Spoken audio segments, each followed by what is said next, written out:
आज्ञा बीजेपी वाला प्रकृति कौन जानती एगुड़ा हाथ में सुनार थाली देले भी एमाने भिक ही मागिबे। जेबेठू एगुड़ा सरकार को आसी निवेशक माने ओडिशारू मुह फेराउछंती। मात्र 19 मासरे ओडिशा तल आड़ू 1 नंबर निवेश क्षेत्र में, से भी निश्चित रूप से। और निश्चित रूप से वो जो घटना घटी उनके तो निश्चित रूप से ArcelorMittal, Nippon steel, JSW EV, Welspun भली कंपनी ओडिशारू पळाइलेनी। Solar plant, Bhubaneswar metro, Puri airport project बंद हो सारिलानी।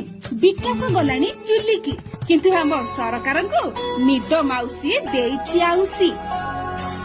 निद माउसी लो निद माउसी आसिलु नि बोली धनरू सिछि। दिन थिला निवेशकों प्रथम पसंद साजिथिला ओडिशा।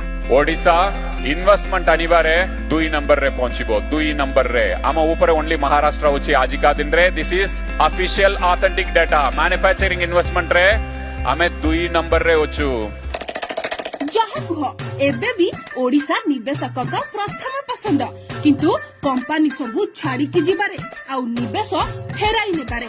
काहेकि ना ए हाउआ सरकार काम हेउछि लोकों को पैसा रे मेला महोत्सव बुलिबे, कांथ बाड़े रंग मारिबे, पुराना योजनार ना बदलाइबे, चार्टर फ्लाइट रे बुलिबे आउ दिल्ली रे आलिशान बंगला रे ओएस करिबे। निवेशक न आसंतु कि कंपनी जानतु तांकर ढो प्रकृत में मांकड़ हाथ में शालग्राम जहा बीजेपी हाथ में शासन ताहा।